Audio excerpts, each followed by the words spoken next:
Bismillahirrahmanirrahim. Assalamualaikum warahmatullahi wabarakatuh. Waalaikumsalam warahmatullahi wabarakatuh.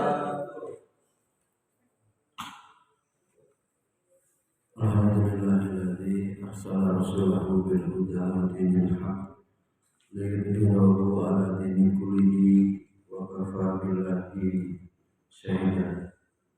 Asyhadu an la ilaha illallah wahdahu la syarika lah wa asyhadu anna Muhammadan abduhu wa rasuluh.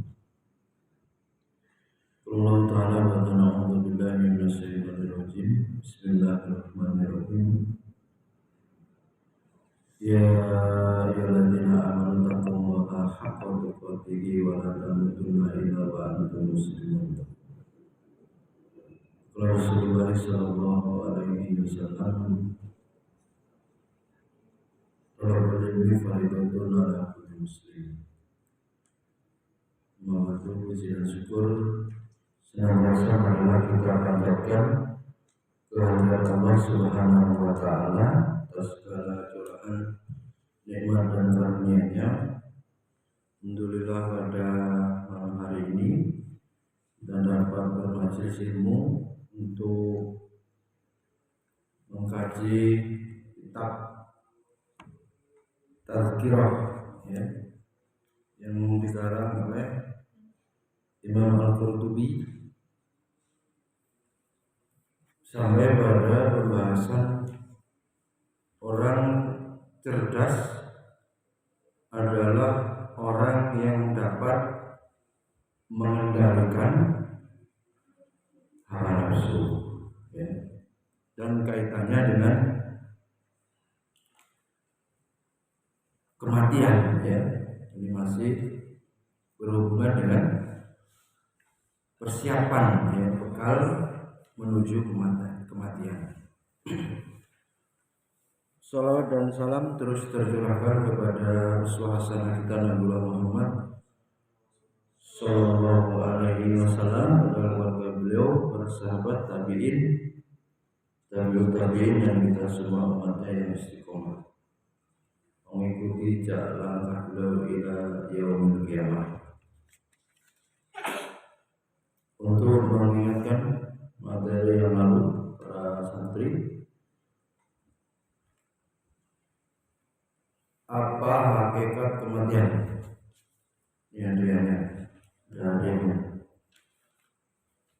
Pertanyaannya, jelaskan hakikat kematian. Ya, juga Kembali kepada Allah. Kembali kepada Allah. Berarti yang mati itu apanya? Jasa. Yang kembali apanya? Ruh. Alhamdulillah. Hukum meminta kematian boleh atau tidak, dan hujahnya apa? Ya, boleh. Hujahnya, hujah itu dasar dalilnya. Boleh itu karena apa? Argumentasinya apa? Apabila kenapa kita hidup minta mati? Supaya apa? Berhenti dosa. Apabila kehidupan itu buruk dan lebih baik apa? Kematian rohatan min kulli syarr, berhenti dari semua kejahatan. Dan dengan meninggal itu diharapkan selesai, hisabnya. Adapun kalau terus ingin umur panjang dalam rangka apa? Ketaatan ibadah kepada Allah. Ziyadatan fi kulli khair, terus bertambah apa? Atau menambah kebaikan amal saleh. Ini kayaknya Abi bilang jawab.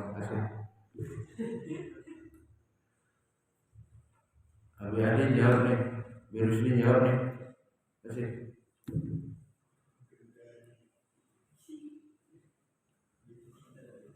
Ya.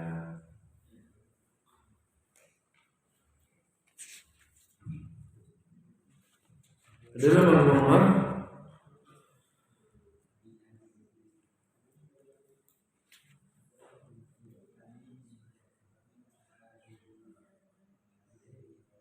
mengapa, ya, pertanyaan berikutnya, kita harus selalu menyiapkan bekal kematian. Mengapa?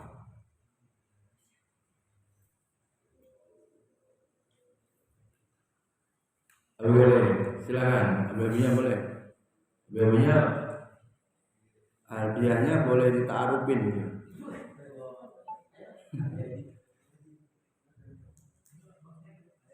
Jadi, mengapa? Kita harus selalu mempersiapkan kematian.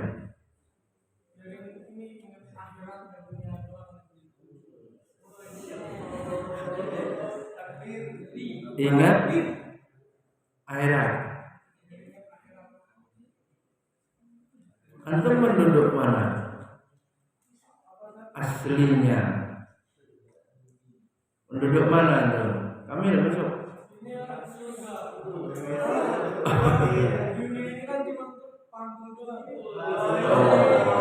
Masya Allah.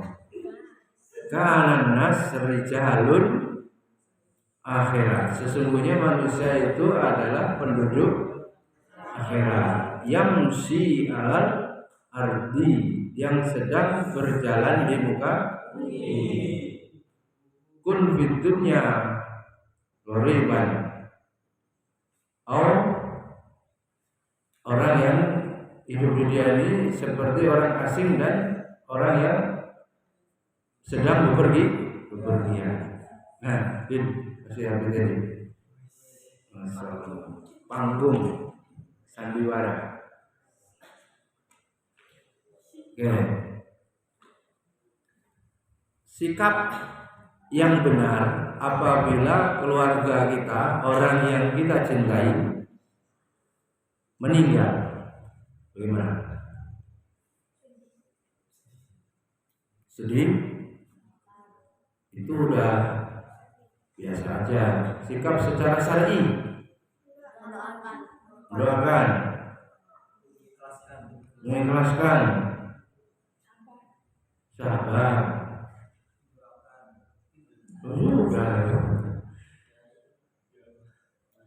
Ucapannya sunnahnya ngucapin apa? Istirja, inna lillahi. Iya. Kalau di taman masjid kita ini, Taman Mini Indonesia nggak indah. Nah, itu program ketua rohan nggak jadi-jadi. Banyak bunga yang kemudian ada yang terindah, terbagus, apalagi tercantik lah. Mana yang dipetik? Kalau kita sedang di situ dan boleh dipetik, yang terindah, ya? Maka dalam konteks iman kepada takdir Allah, seluruh ketetapan Allah adalah yang terbaik. Ini garis bawahi, seluruh ketetapan Allah terhadap setiap hambanya adalah yang terbaik. Paham gak paham antum? Ya, hikmahnya apa? Akal sampai tidak sampai, wajib hati mengimani yang terbaik. Ini sudah terjadi. Kalau yang belum, harus diikhtiarkan. Ada sunnatullah, ada iradah syariah, kehendak, keinginan Allah sesuai dengan syariat. Ya. Ada juga iradah yang Allah tidak sukai tapi itu terjadi, yaitu dengan adanya dosa dan maksiat. Kita memilih yang diridhoi. Disitulah akal kemudian menjadi penentu setiap orang dalam mengambil mengeksekusi keputusan-keputusan. Jadi begini, ada sampah tahuru satul iman anadufatu minal iman. Apalagi dihubungannya dengan iman itu kalau dibaca secara seksama berarti kalau kotor imannya dipertanyakan ya begitu. Kalau tidak bersih innallaha jamil yuhibbul jamal berarti masjidnya ini penghuninya dipertanyakan.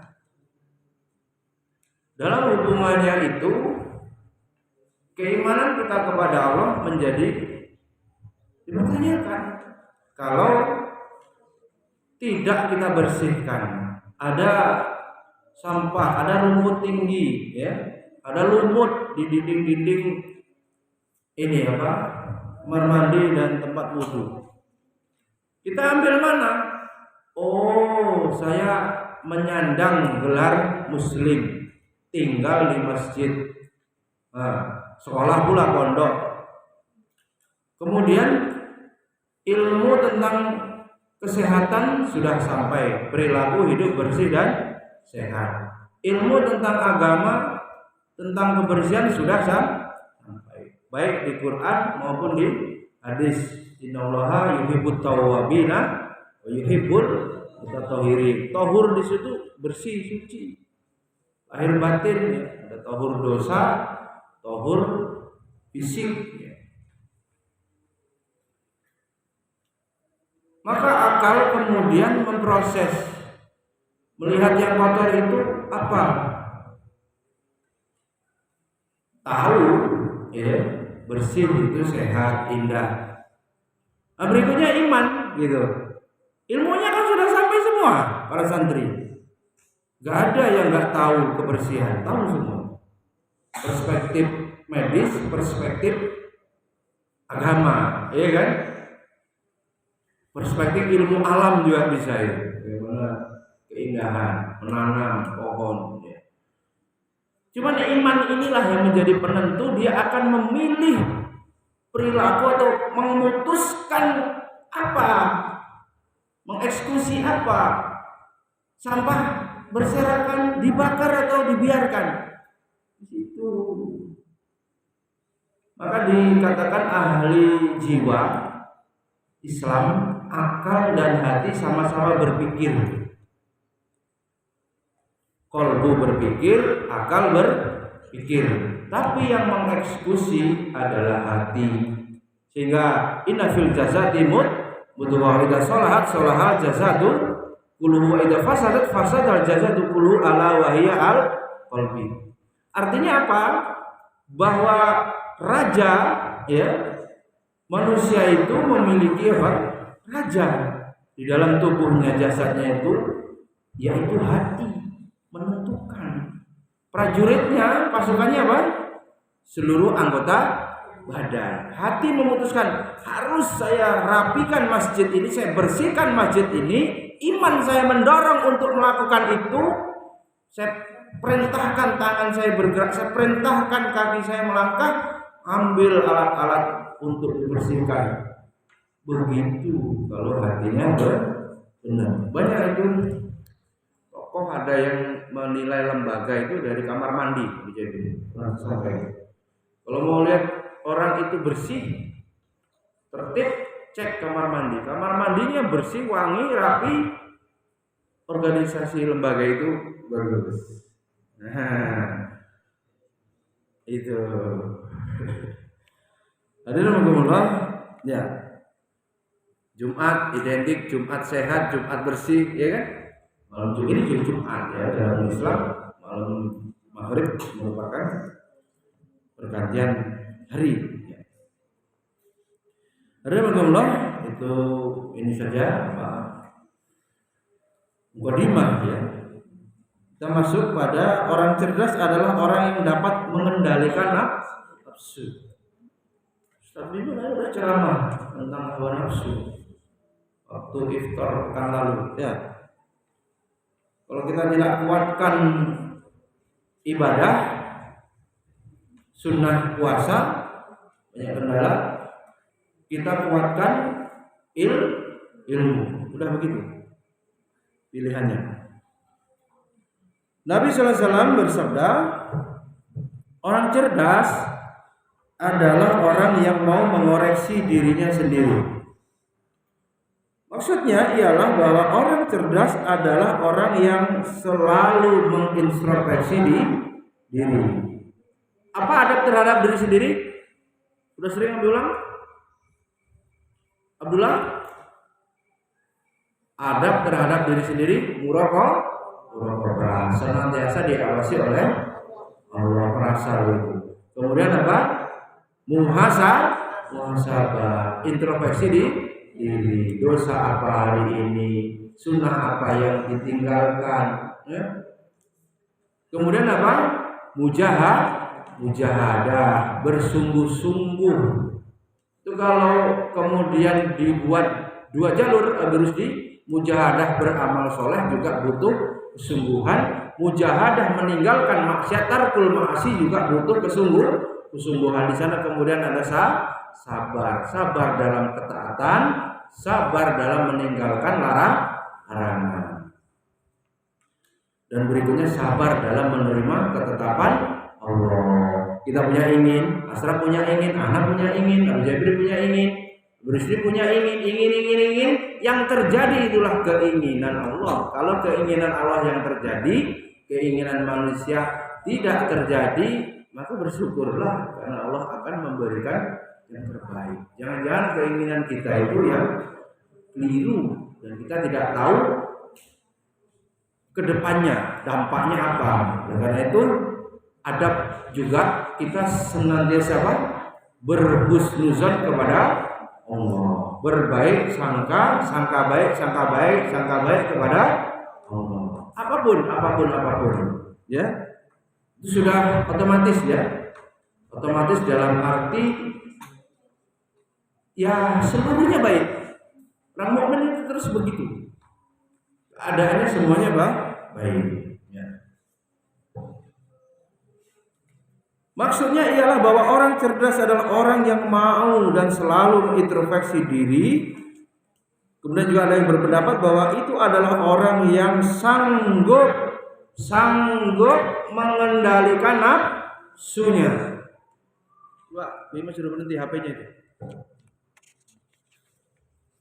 Menurut Abu Ubaid, orang yang sanggup menaklukkan nafsu, catat sendiri, orang yang sanggup menaklukkan nafsu, ia pasti akan bisa memperbudaknya. Nafsu itu dijadikan budak. Ngeri ini berbalik ya. Kalau kita kalah dengan hawa nafsu, kita jadi budak. Kita harus memperbudak hawa nafsu itu untuk diajak taat. Tundukkan lawan, paksa, Allahumma paksa. Tundukkan untuk taat. Beribadah kepada Allah sebagaimana substansi. Apa tujuan hidup kita? Wa ma khalaqul jinna wal insa illa liya'budun. Surat apa? Ya, sini. Lumayan.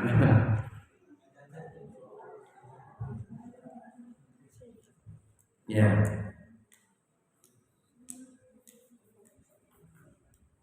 Kita hidup cuma nunggu mati kan? Nunggu mati pagi sore diisi kegiatan apa? Ibadah. Rizki sudah dijamin? Sudah. Ada yang dipecat PHK, makan enggak? Nahnu narzuqukum. Ada yang pengangguran menikah, makan enggak istrinya? Tuh, mau dipraktekin. Tetap makan. Iya, program 20 anak. Udah gak mubazir waktu ini, produktif. Tapi gini, iya udah sembuh nih. Berani ngajar. Abi tadi, kalau mau sakit, lawan santri. Ngajar apa tuh? Mau ngajar apa tuh? Ngomong. Ya keracunan kayak ucap itu. Iya.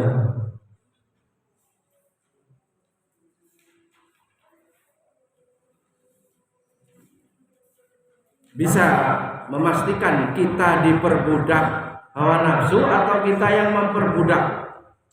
Kalah atau menang kita? Rehan, kalah apa menang? Rehan. Hawa nafsu.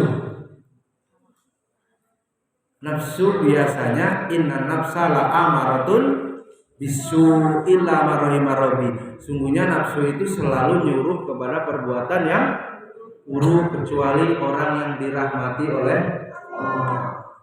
Dan itu jarang biar orang pikirannya mau anak muda umumnya udah macam-macam lah, yang drag apa yang track yang freestyle apa modif lah segala macam, rebonding segala macam, yang koleksi akhwat segala macam. Tapi dia pikirannya ngapal Quran, ibadah, dakwah. Muda-muda rajin itu yang dirahmati oleh Allah. Santri pada sibuk ribut, dia menelaah, murojaah, itu yang dirahmati. Ya, sulit ya. Ada nggak pikiran-pikiran liar? Sayyidil Khatir itu Ibnu Jauzi punya kitab, coba dicari Gusti kalau. Ternyata pikiran liar manusia dalam 1 menit itu bisa bercabang banyak, mau bunuh orang, mau merampok, mau nyuri, mau kalau nggak ditepis juga bilang. Ini barusan itu yang saya share, itu ada pembunuhan seorang bapak kepada anak kandungnya berumur 13 tahun dan hampir juga membunuh ibunya. Itu tadi di link grup, tapi nggak tampil namanya penjelasan, hanya ini apa link di YouTube-nya. Sedikit saja. Maka jangan kemudian kalau marah ya terus nggak ta'awud ya, kelabas nanti. Ya. Bisa memastikan Repan itu mampu menundukkan, mengendalikan, memperbudak hawa nafsu apa diperbudak? Orang itu bisa menyembah keinginannya, salah ingin apa? Ingin istri yang solehah gitu.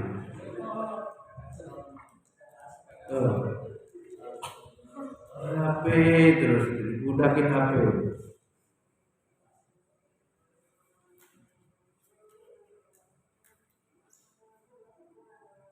Cek ya, cek. Jadi kalau mau tahu yang selamat cocok dengan syariat, itu berarti yang mampu menundukkan hawa nafsu. Syariat bilang pada Isa tidur, bagus. Itu boleh begadang tadi, begadangnya pada tahajud, bukan begadangnya pada Isa. Pada tahajud itu dalam kitab Al-Ta'alim tadi saya share. Pada tahajud begadangnya itu seperti waktu mabit itu. Tapi memang siangnya harus ada tidur, itu juga sunnah. Begadangnya lain, tidurnya iya terus gimana? Begadangnya begadang yang lain, tidur qailullahnya iya.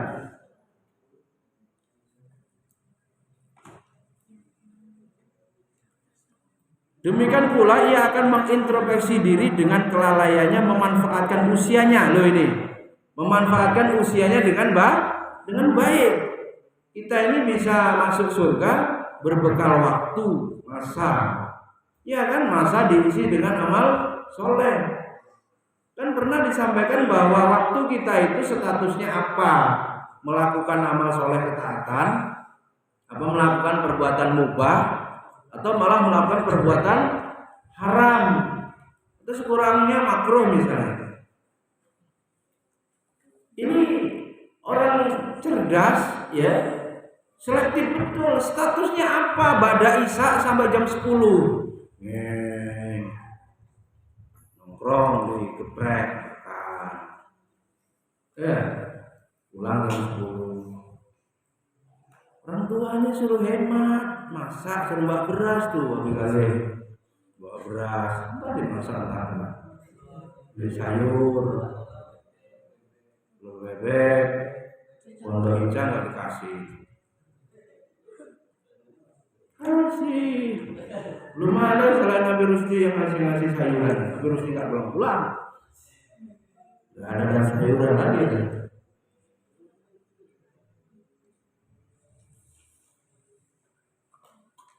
Jadi hidup ini pertarungan ya. Hidup ini pertarungan apa?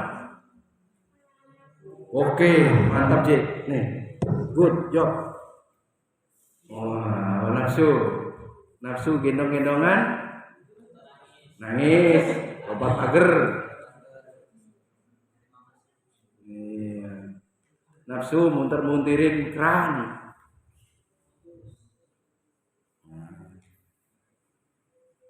Hidup perjuangan ya, perlawanan mujahadah melawan hawa nafsu.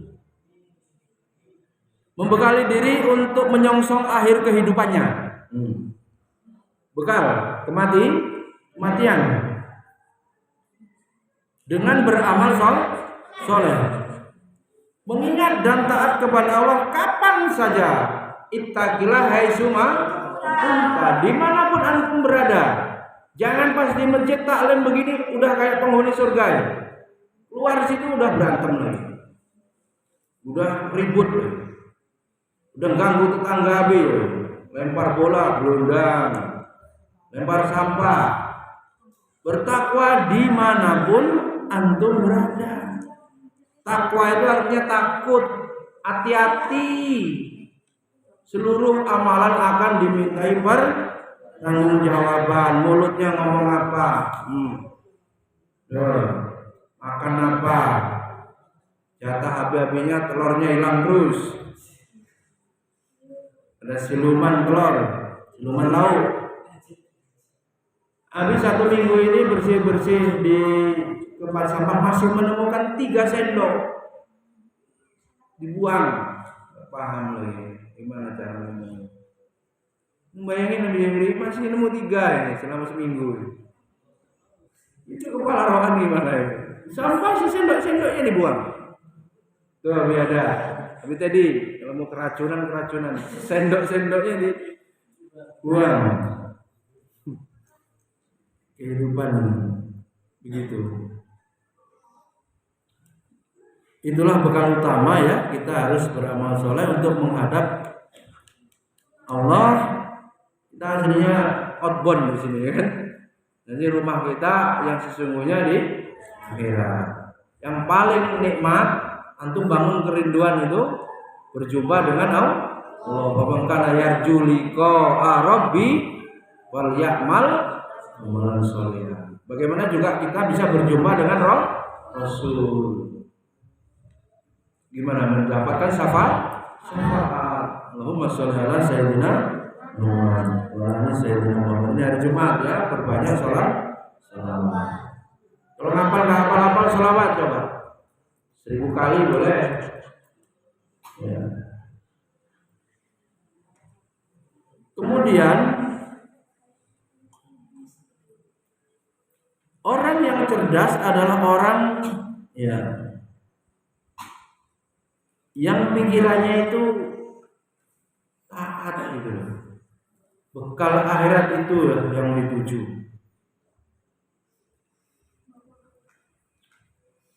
Adapun kebalikannya ini, hati-hati ini, jangan sampai termasuk lawannya cerdas apa? Itu lawannya apa? Dungu gitu kan.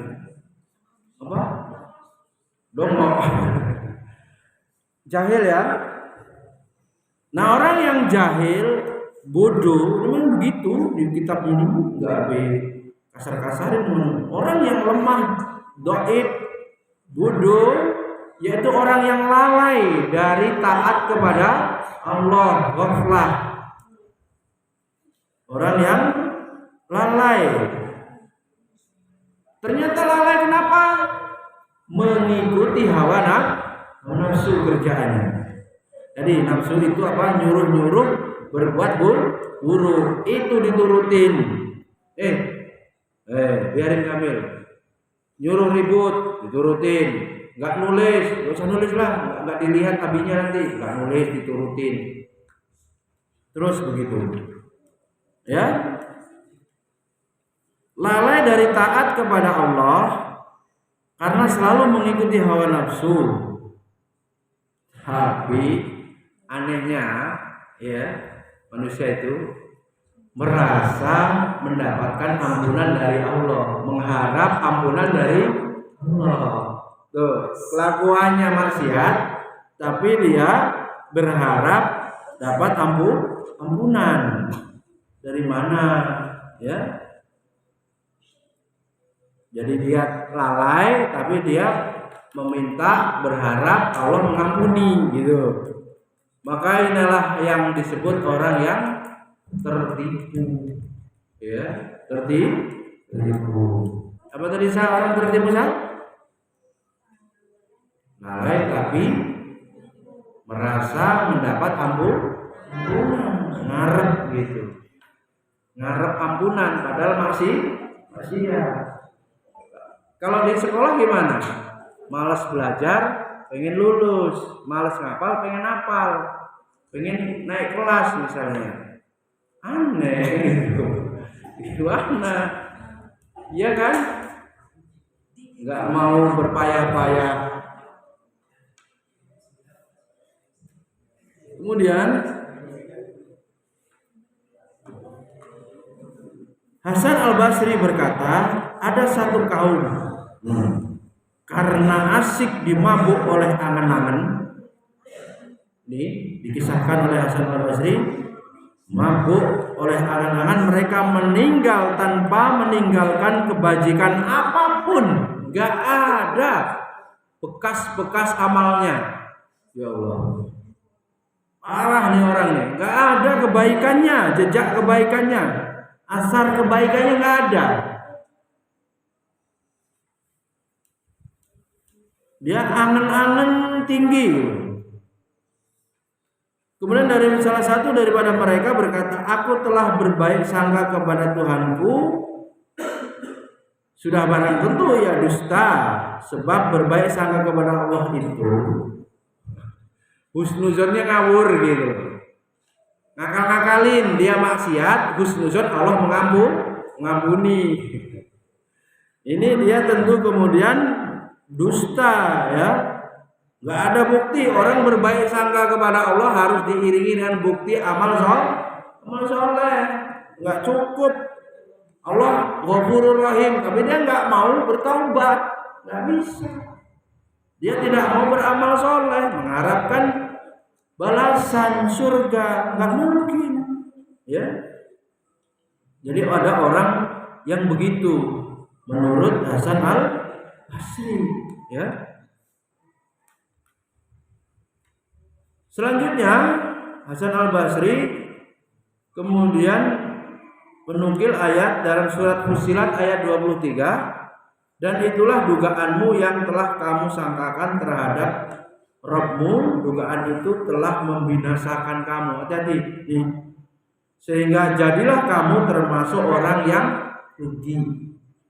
Jadi ada orang yang sengaja maksiat tapi husnuzon nanti akan diampuni, nggak bisa. Nih, rugi, nggak berlaku. Surat Fussilat ayat 23. Ngakal-ngakalin ini. Ya. Sa'id bin Jubair berkata, yang disebut dengan menipu Allah, ini Allah itu tipu-tipuan.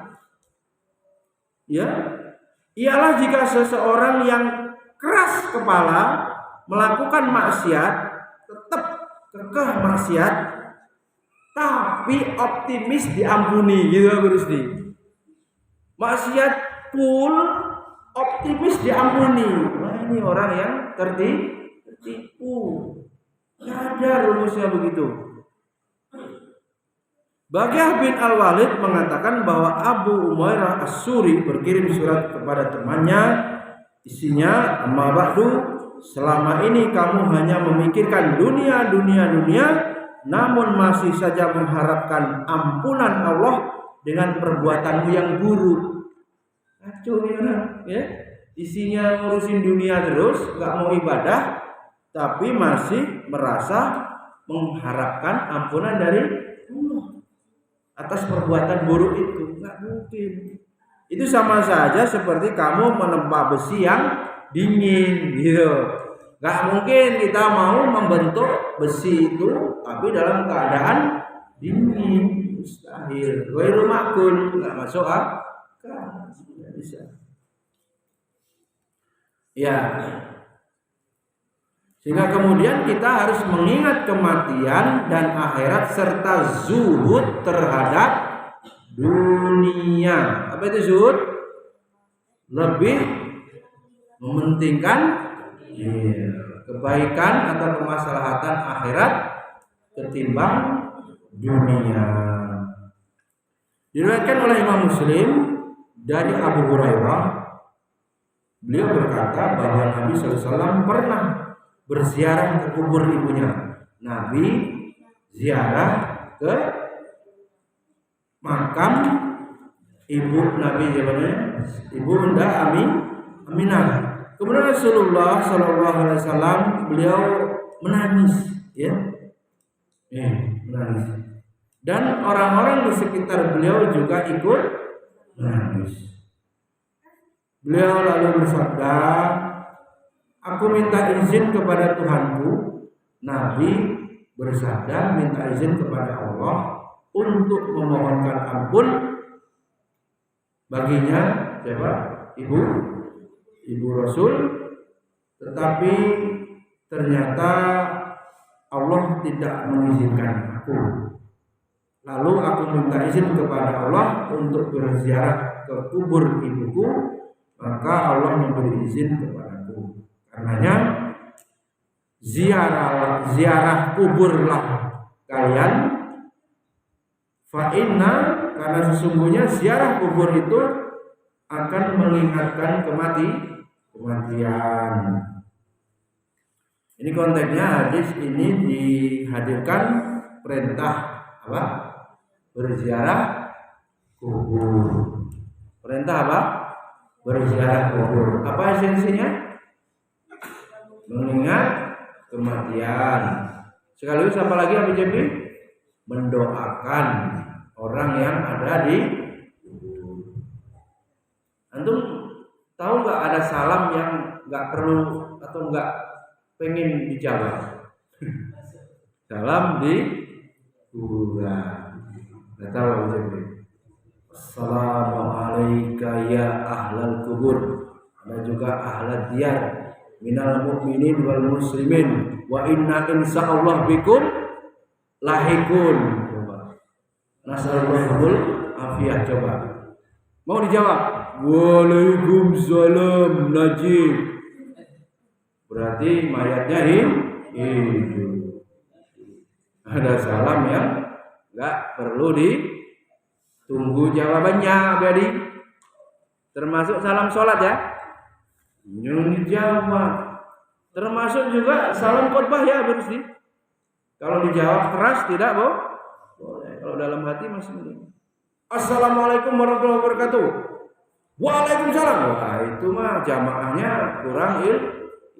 Tak perlu dijawab keras, kalau mau dijawab pelan. Tapi tidak jawab ya itu khutbah kan kayaknya. Ada apa lagi beri yang nggak perlu jawab salam? Masih ada lagi nggak? Hah? Oh, pas sedang di kamar mandi ya. Tapi dengar-dengar di kamar mandi ada yang nyanyi. Salamnya nggak dijawab, malah nyanyi. Waktu ku mandi, wah udah jawab. Mana Bima ziarah kubur tak? Cepet amat. Mau nggak di ziarah kubur ini? Diajak. Pengen memburu dunia, keras hati. Perlu nggak kita coba? Ada loh terapinya itu ya. Jadi pernah tahu nggak? Terapi dimasukkan ke dalam liang lahat, dicoba, ditutup. Itu cuma terapi ya, bukan dakwah alam kubur, bukan. Terapi supaya apa? Iya, simulasi gitu. Bagaimana kalau di alam kubur rasanya gimana, Mikilan? Ya, tertutup, ya, gelap. Dengan begitu hati orang yang masuk terapi liang lahat itu menjadi apa? Menjadi lunak, menjadi lembut. Ridwanullah diriwayatkan oleh Ibnu Majah dari Ibnu Mas'ud bahwa Rasulullah SAW bersabda, aku pernah melarang kalian ziarah kubur, maka ziarahilah oleh kalian, karena ziarah kubur itu membuat kamu zuhud. Nggak ada orang terkaya, kain kafan pun dikisahkan kita lihat kain kafan pun tidak ada kantongnya ya, tidak berjahit, tak ada sakunya ya, nggak bisa membawa apa ya, nggak ada yang dibawa, kain kafan itu saja. Jadi kalau mau zuhud, nah itu pramuka, kuburan, sekaligus tes mental, iman kepada Allah, tes akidah, tes iman ini untuk apa? Melemahkan apa? Hawa nafsu, untuk melunakkan hati. Jangan lari terbirit-birit. Loh, akidahnya gimana? Gitu.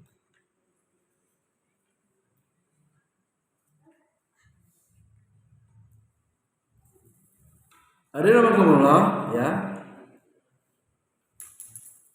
Kita ya diperintahkan untuk menyiapkan ya, persiapan apa namanya, prepare apa, persiapan untuk kematian.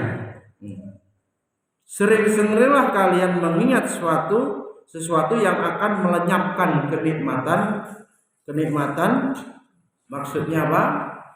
Itulah kematian ya. Termasuk juga diriwayatkan, sering-seringlah kalian mengingat sesuatu yang dapat melenyapkan kenikmatan. Kami bertanya, wahai Rasul, apa sesuatu yang dapat melenyapkan kenikmatan itu? Rasul menjawab, adalah kematian. Hadis lain diriwayatkan oleh Ibnu Majah dari Ibnu Umar, dia berkata, ketika kami duduk bersama Rasulullah Shallallahu Alaihi Wasallam, tiba-tiba muncul sahabat Ansor setelah mengucapkan salam kepada beliau. Kemudian dia bertanya, wahai Rasul, siapakah mukmin terbaik itu? Rasul menjawab, mukmin yang terbaik adalah yang paling baik akhlaknya. Kemudian bertanya lagi sahabat, siapakah mukmin yang paling cerdas itu? Nabi menjawab, mukmin yang cerdas itu mukmin yang paling sering ingat mati. Yang paling baik tadi siapa? Yang paling baik akhlaknya, yang sabar, yang ngalah, ya, yang jujur, yang dermawan. Ya, Rehan, yang apa lagi? Yang nggak menyusahkan. Ya, itu yang paling baik. Nah, yang paling cerdas, yang ingat. Itu ada lagunya apa itu? Mana? Orang kaya mati, orang miskin mati. Lagu apa semua nih? Raja-raja mati. Siapa lagi? Semua mati. Ya. Kita ngomong-ngomongkan mati itu memang bagian dari ajaran syariat, ya. Harus apa? mengkajinya terus, ya, karena manusia tabiatnya apa? Khotok wa nisyan, tukang lupa, maka fadzakir, beri peringatan tanpa dzikra lil mukminin, supaya karena peringatan itu memberi manfaat, ya, kepada orang-orang yang beriman. Kemudian Rasulullah, ya, menjawab tadi itu orang cerdas, orang yang ingat mati. Lah nggak cukup ingat saja tidak cukup, harus apa? Dilanjutkan menyiapkan bekal. Watazawadu, ya kan, berbekalah antum semuanya. Ya. Watazawadu fa inna khairaz zadi taqwa. Tentu takwa ini nanti terjemahan umumnya melaksanakan perintah, berarti bekalnya amal soleh dan meninggalkan larangan, maka tarkul ma'asi. Kalau teori perhitungan di akhirat, yang dosa seluruhnya ditinggalkan, yang wajib ini hukumnya dikerjakan, yang sunnah baru semampunya, supaya hitung-hitungannya nanti enggak bangkrut. Sebab dosa pasti dicatat, enggak ada dosa enggak sah, tapi amal bisa jadi tidak ikhlas, bisa jadi tidak diterima, ya. Jadi kita risau, ya, terhadap amalan kita itu apa diterima apa tidak, makbul atau tidak. Nah, dosa ini sebisa mungkin dihindari, ya. Perkara yang wajib setelah tahu akidah, berikutnya apa? Mempelajari halal dan haram, supaya bisa kita tinggalkan yang haram dan selamat, ya, kita nanti di yaumul hisab. Alhamdulillah, gak cukup ingat mati, tapi juga mempersiapkan bekal. Itulah orang yang cerdas. Kemudian diriwayatkan dalam kitab Tirmizi dari Shaddad bin Aus bahwa Nabi Shallallahu Alaihi Wasallam bersabda, orang cerdas ini ada nih.